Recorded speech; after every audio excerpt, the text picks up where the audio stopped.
우리 하나님 아버지와 주 예수 그리스도로부터 오는 은혜와 평강이 여러분들과 함께 하시기를 바랍니다. 우리 옆사람, 앞사람, 뒷사람들과 인사하실 때에 함께 예배할 수 있어서 감사합니다. 이렇게 인사하겠습니다.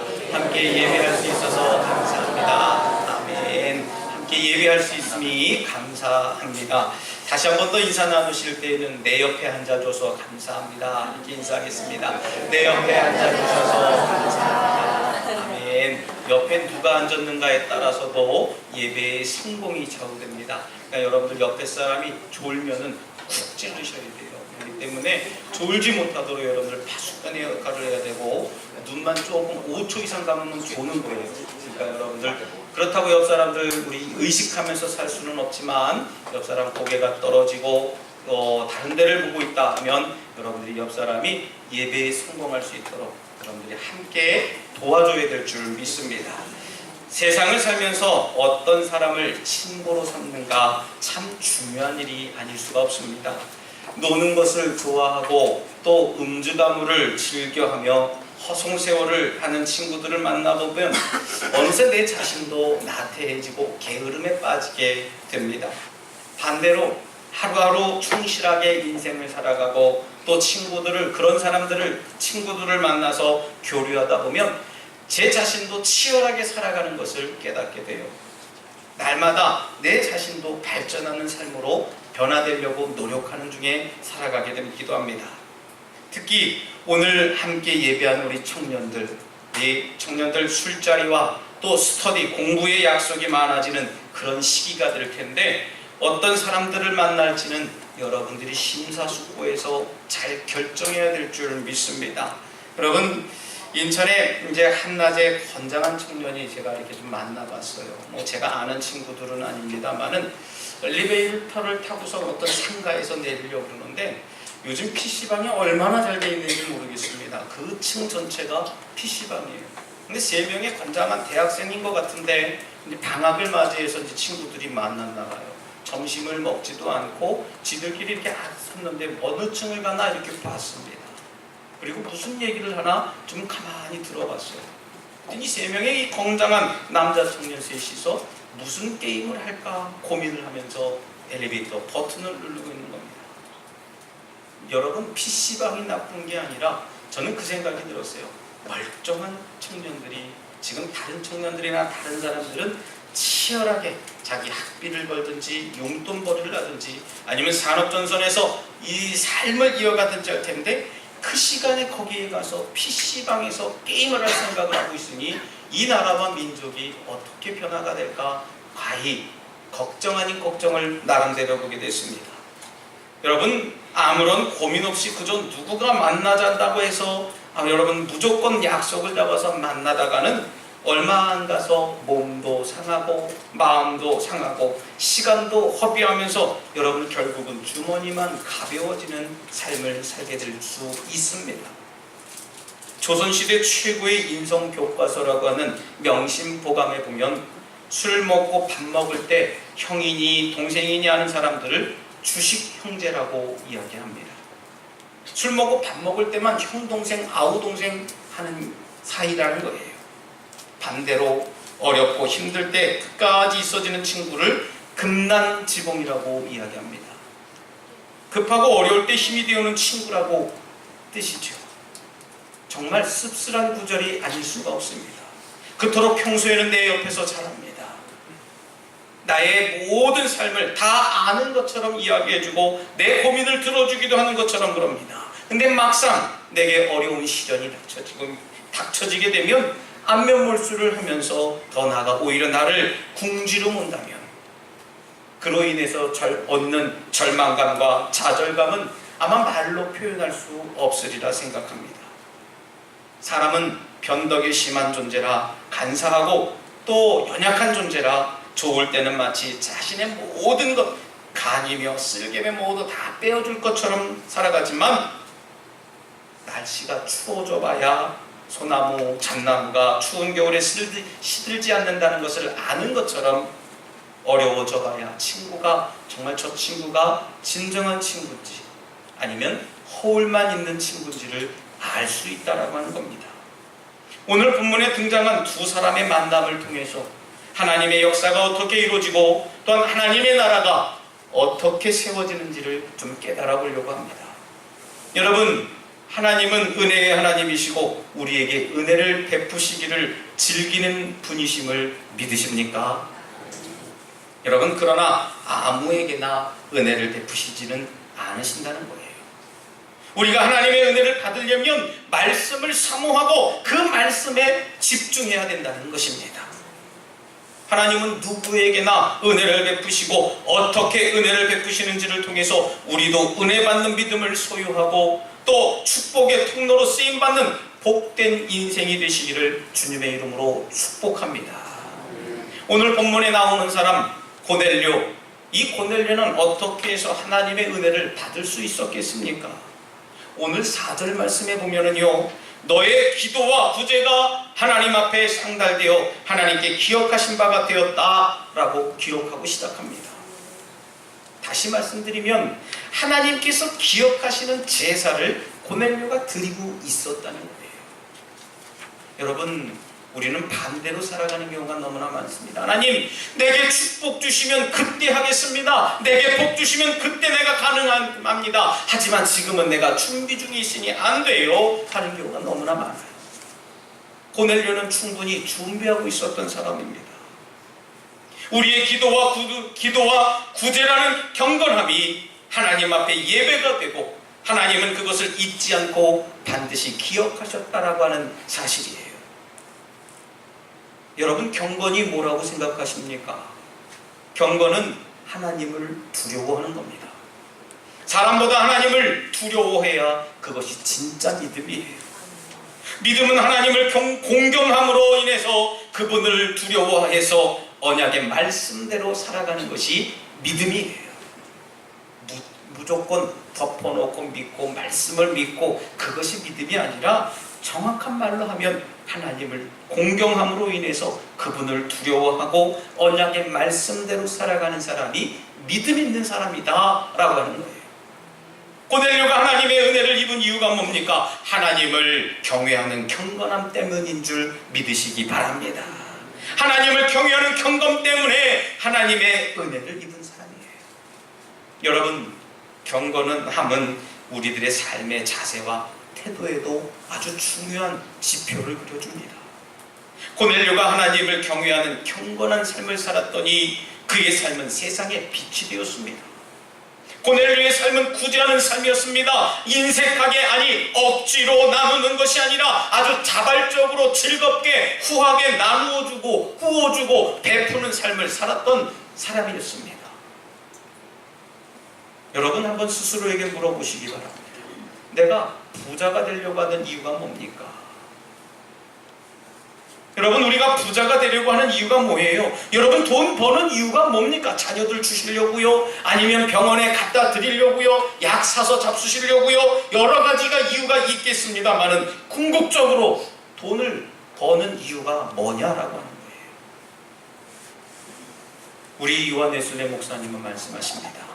나누고 비우고 섬기는 삶을 살아라 했습니다. 열심히 벌어서 열심히 하나님을 위해서 사용해라 라고 하는 것이 우리 감리교인의 경제관이에요. 나누고 비우고 섬기는 예수님의 삶을 사는 것이 바로 우리들의 물질을 구하는 목적이 되어야 된다는 겁니다. 쌓아놓기 위해서 일하고 벌기 위해서 일하는 것이 아니에요. 구제의 삶을 살아야 됩니다. 여러분, 하나님께서는 구제하는 사람을 기억하시는 줄 믿으시기 바랍니다. 고넬료는 기도하는 사람이었습니다. 기도의 사람이었다라고 하는 것을 어떻게 알아갈까요? 아마 기도하는 사람, 저 사람 기도하는 사람이야 이야기하면은요, 저 사람 내가 적어도 하루에 2-3번 정도는 기도실을 찾던지 아니면 기도하는 모습을 봤던지 하는 이유일 겁니다. 무슨 뜻이겠습니까? 이 고넬료는 시간을 정해놓고 매 시간마다 이 기도 시간을 지켰다는 거예요. 시간을 정해놓고 기도하는 사람인 것을 기도하는 사람이다 이야기합니다. 그냥 가끔씩 생각나면 식사 기도하는 사람, 그런 사람을 우리는 기도하는 사람이라고 얘기하지 않아요. 오늘 본문에도 항상 하나님께 기도했다고 했고요. 곧 이어서 시간을 얘기했습니다. 제 9시 때가 됐더니 그렇게 기도하며 나아갔습니다. 요한계시록 8장에서는 성도들의 기도가 하나님 앞에 향기롭게 드려지는 거룩한 향이라고까지 이야기했습니다. 여러분, 우리가 매일 하나님께 향기 나는 기도를 올려드리고 있는지 여러분들 스스로가 심각한 마음으로 자문해야 될 줄 믿습니다. 물어봐야 돼요.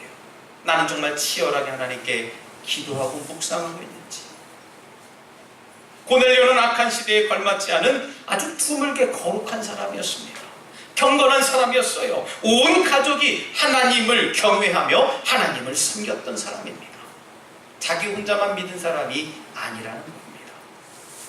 그의 경건과 구제와 기도가 하나님 앞에 상달되고 하나님께서는 그런 고넬료를 기억하고 계셨다는 거예요. 여러분, 하나님께서는 우리의 믿음과 헌신을 반드시 기억하시는 분인 줄 믿습니다.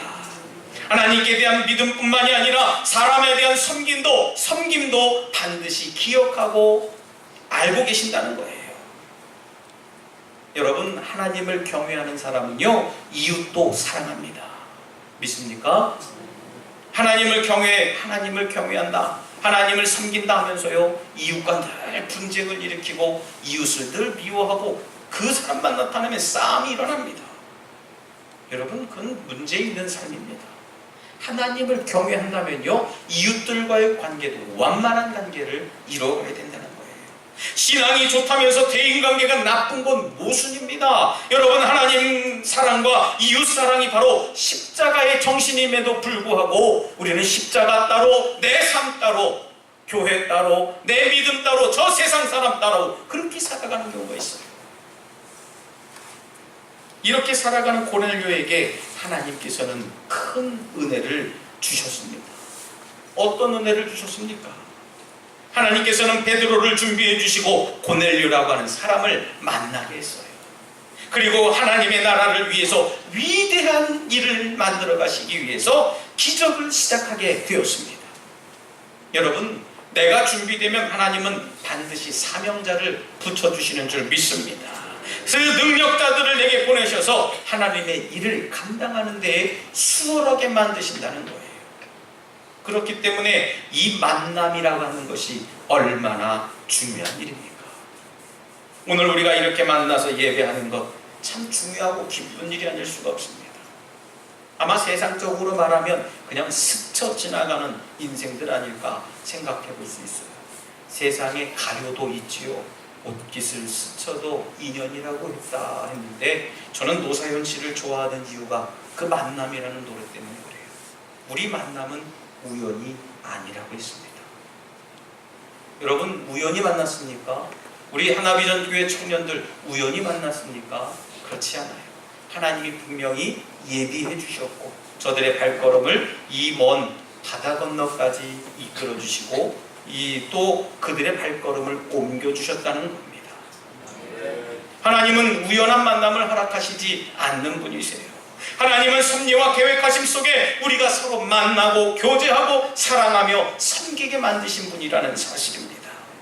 저와 여러분들의 관계도 마찬가지입니다.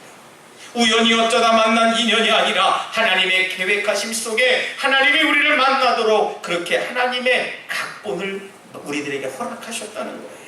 서로 동역하고 서로 사랑하고 섬길 수 있도록 하나님이 우리의 만남을 축복하셨다는 겁니다. 지금 내 옆에 앉으신 분도 우연히 앉으신 게 아니에요. 한번 옆 사람 얼굴을 한번 보실까요? 여러분, 옆 사람 얼굴 한번 보세요. 옆 사람 얼굴. 옆 사람. 우연히 앉으셨습니까? 아닙니다. 하나님께서 이 자리로 이끌어 주신 줄 믿습니다. 하나님의 뜻이 있어서 앉게 하신 거예요. 하나님의 뜻이 있어서 이 시간 함께 예배할 수 있도록 시간을 허락하신 분인 겁니다. 그래서 더욱 이 시간 서로 예배에 집중하고 예배에 성공해야 될 줄 믿습니다. 옆 사람이 예배 시간에 졸거나 딴짓하면 주의를 주고 깨워줍니다. 근데요, 주의를 주고 깨워주면은 성질을 내게 돼 있어요. 참 이상합니다. 저도 해봤거든요. 단잠 자고 있는데 누가 툭 치면 왜 깨워? 아니야, 기도하고 있는 거야. 묵상하고 있는 거였어. 자꾸 그렇게 얘기를 해요. 안 주는 것처럼 합니다만은 앞에서는 다 알아요. 목사도 하는데 하나님 모르겠습니까? 여러분, 그래서 더욱 우리가 이 예배에 집중해야 된다는 겁니다. 여러분, 우리가 친교로 모이고 예배로 모이기도 합니다만은 그래서 이 예배의 연장은 애찬이 예배의 연장이라고 저는 말씀드리고 싶습니다.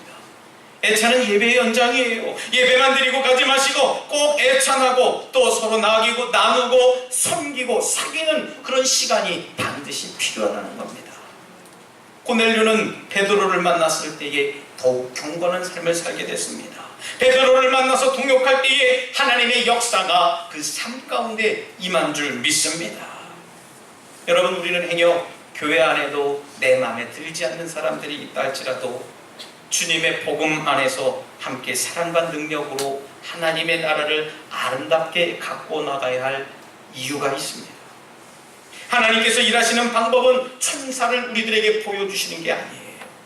사람을 먼저 만나게 하신다는 겁니다.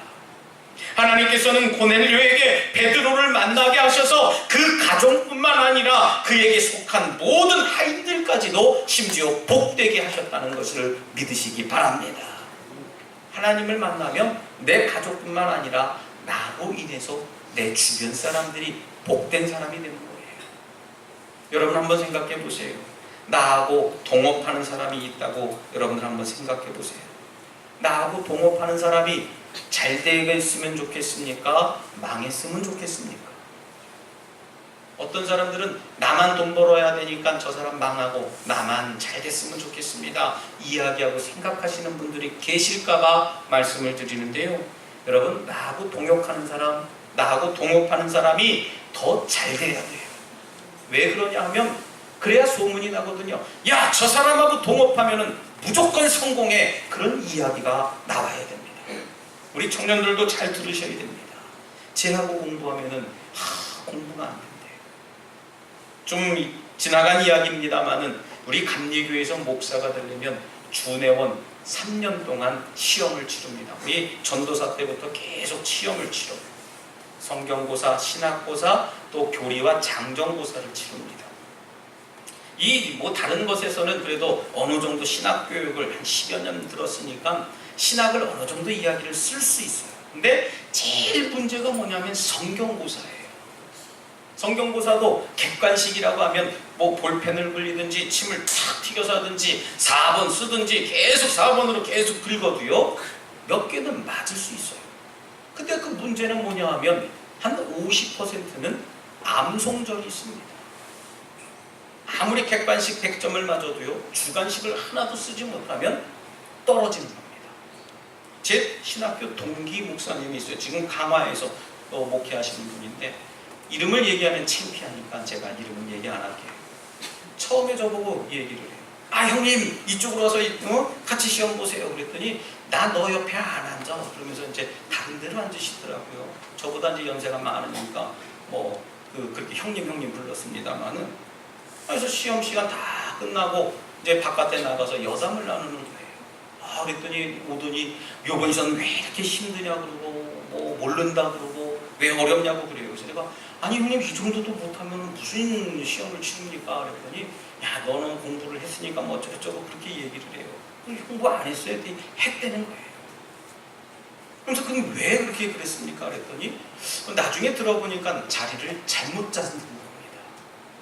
주내원 1년급, 2년급, 서리전도사 이렇게 줄 서서 이렇게 앉았는데 우리는 그 서리전도사 때니까 서리 자리를 앉아야 되는데 주내원 2년급 가서 시험을 본 거예요. 시험이 쉽습니까? 어렵습니까? 그러면 떨어졌을까요? 떨어졌을까요? 네, 떨어졌어. 그 자리에 냉정합니다. 딱 목사님이 나오신 그 과정고시위원 목사님이 오시더니 아무개 전도사님 낙방 그러면서 집에 가라는 거예요. 집에. 그래서 이제 눈물을 흘려고 그러면서 울지는 못하고 다 큰 사람이 보고 눈물을 흘리면서 한 번만 봐달라고 그러는데 안 된다는 겁니다. 왜요? 다른 거에서 떨어졌으면 어느 정도 봐줄 텐데 성경이 떨어졌으니 목사가 될 사람이 성경이 안 되니 어떻게 합니까? 그랬어요. 제가 물었어요. 아니 그러게 내 옆에 오라고 그랬잖아요 형님. 그랬더니 야, 이 말 들을 걸. 여러분 옆에 누가 앉느냐가 정말 중요한 겁니다. 이래도 여러분을 안 믿는 것 같아서 다시 하나 또 얘기 드릴게요. 준회원 2년급 때 이제 목사 안수 때입니다. 기둥교회에서 이제 준회원 과정고시를 치렀어요. 그때만 해도 지금 제가 목사 안수를 받을 때만 해도요, 목사 안수 예정자가 80명이었습니다. 중부영회에서만. 근데 그때 걸러진 인원이 48명이에요. 이래봬도 저 그 등수에 들어가서 목사 안수를 받은 사람입니다. 그 전도사님이 또 왔어요. 이제 1년 누락됐으니까 저는 2년급인데 그 형님은 1년급이잖아요.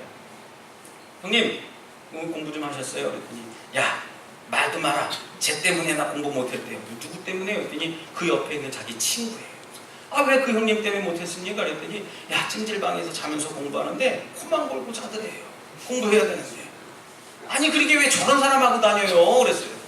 우리 집에 오지. 아니면 나를 부르지. 여러분 저랑 다니면 붙어요. 안 믿으시죠? 그죠? 지금 안 믿으시죠? 저랑 다니면 붙습니다. 저랑 다니면 성공합니다. 여러분 목사랑 다니면 성공하게 되어 있습니다. 바라기는 우리 떡수교회 성도들, 우리 하나비전교회 우리 청년들, 우리 성도님들 예수님과 동행하시기 바랍니다. 예수님과 동행해야 여러분들 삶이 활짝 열리는 거예요. 시온의 그 대로가 되는 겁니다. 근데 우리는 어떻습니까? 어느새 나도 모르게 사단의 말에 자꾸 신경을 씁니다. 선악과를 따먹을 때의 하와처럼 하나님이 정령 먹으면 죽으리라 했는데도 불구하고 사단은 아니야. 저거 먹으면 눈이 밝아져서 너도 하나님처럼 될 거야. 하나님 말씀이 중요한 게 아니라 사단의 말이 중요했어요. 바라기는 여러분들 누구랑 다니느냐가 중요한 사실인 줄 믿으시기 바랍니다. 여러분 고넬료에게 베드로를 보내신 그 만남이 오늘 우리들의 인생에게도 반드시 일어나야 될 줄 믿습니다. 아까 여담을 제가 드렸습니다만은 여러분들 제가 안수 그 과정 때에 제 옆에 앉은 사람들이 이야기를 해요. 이상하게 형이랑 다니면 시험을 안 돼요. 안 믿으시죠? 저랑 다니면은요 누군가가 가르쳐준대. 그냥 지나가다가 야 오늘 이거 나와 이렇게 어떤 전도사님이 얘기를 해요. 아유 목사님, 야 전도사님 이거 오늘 요번에 나온대요. 그러면 그게 나와요. 그래서 저도 공부하고 그 친구 제 옆에 있는 사람도 공부하는 겁니다. 화장실을 가도 쫓아오더라고요. 여러분 베드로와 고넬료의 만남은 단순한 교제의 만남이 아니었습니다. 인간적으로 유익하고 좋은 개인적인 그런 관계의 만남이 아니라 선교의 문을 열고 이방인들을 복음으로 살려내는 위대한 계획이 있는 만남이었음을 믿으시기 바랍니다. 그 만남 안에서 베드로는 고넬료와 일가 친척들에게 예수 그리스도의 복음을 증거하게 됩니다. 이 역사적인 만남을 통해서요 고넬료라고 하는 사람은 가족과 이웃과 세계를 살리는 영혼 구원의 열정을 가지고 복음 전도에 앞장서 나가는 사람으로 쓰임받게 되었습니다. 성경에 보니까 고넬료는 베드로를 청해놓고 온 가족과 친척과 이웃들을 모아서 기다렸다고 했습니다. 얼마나 말씀을 간절히 사모했겠는지를 여러분 알 수 있는 대목 아니겠어요? 그랬더니 그 가문에 하나님의 성령이 임했습니다. 할렐루야. 사모하고 기다리고 있어야 됩니다. 그래서 여러분들 예배 시간에 늦지 말아라 하는 이야기가 이런 것 때문에 그래요. 예배 시간에 늦으면은요 헐레벌 떠와요. 땀 때문에 주보 들고선 주보로 가지고 계속 부채질합니다. 예배는 왜 이렇게 길어? 오늘따라 설교가 재미없네 하면서 설교를 평가하고 있어요. 사랑하는 우리 성도 여러분, 오늘 고넬료의 가정에 함께 모였던 모든 사람에게 임했던 성령님이 오늘 이 시간 함께인 줄 믿습니다. 성령께서 그 자리에 모인 사람들에게 임하시고 그들은 강력한 복음의 용사들로 변화되었다는 것입니다. 고넬료는 그 당시 백부장으로서 로마 군대에 총망받는 아주 고급 장교였어요. 상류층에 속하는 사람이었습니다. 누구에게 이야기를 해도요 부러울 것이 없는 그런 사람이었습니다. 이러한 고넬료를 통해서 이방 선교의 문이 열리는 시초가 되었다는 거예요. 그리고 이 고넬료 때문에 많은 사람들이 구원을 얻는 역사가 임하게 된 줄 믿습니다. 우리가 믿음으로 경건하게 살면 하나님은 예비하신 사람들을 우리에게 만나게 하셔서 아주 놀라운 구원의 섭리를 우리들에게 임하실 줄 믿습니다. 여러분들의 인생에서도 귀한 사명자들을 만나셔서 여러분들 교회가 부흥하고 여러분들 가정이 변화되고 하나님의 나라를 확장시키는 놀라운 일들이 계속해서 임하기를 다시 한번 주님의 이름으로 축원합니다. 이 시간 함께 잠시 결단의 기도를 드릴 때 주님, 저에게 귀한 믿음의 동역자들을 만나게 하시고 내가 내 이웃들에게 귀한 하나님의 도구로 쓰임받게 하여 주시옵소서라고 잠시 결단의 기도를 드리겠습니다. 할렐루야. 사랑과 은혜가 충만하신 하나님, 저희들에게 귀한 믿음의 동역자들을 허락하여 주시옵소서. 하나님, 서로가 사랑하며 섬기는 동역자가 되게 하여 주시옵시고 믿음의 도구가 되어줄 수만 있도록 인도해 주시옵소서. 하나님, 이웃들에게 귀한 하나님의 도구로 쓰임받게 하셔서 하나님, 저들에게 복음을 말하게 하시고 복음을 증거하고 전도할 수 있는 믿음이 저희들 삶 가운데 나타나게 하여 주시옵소서. 하나님, 서로 동역함이 아름답고 선한 일임을 깨닫게 하여 주시옵소서. 신실하신 하나님 바라보며 나가길 원합니다. 주님, 역사해 주시옵소서.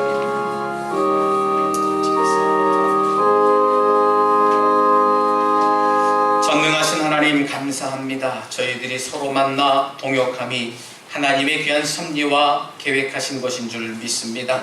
바라기는 주님, 나로 인해 내 주변의 사람들이 하나님은 하나님이신 것을 알고 나로 인해서 행복한 삶이 이어지실 수 있도록 인도하여 주시옵소서. 주님의 말씀으로 내가 먼저 변화되어 이웃들에게 그리스도의 향기를 전하는 귀한 전도자가 되게 하여 주시옵소서. 예수님 이름으로 기도드리옵나이다. 아멘.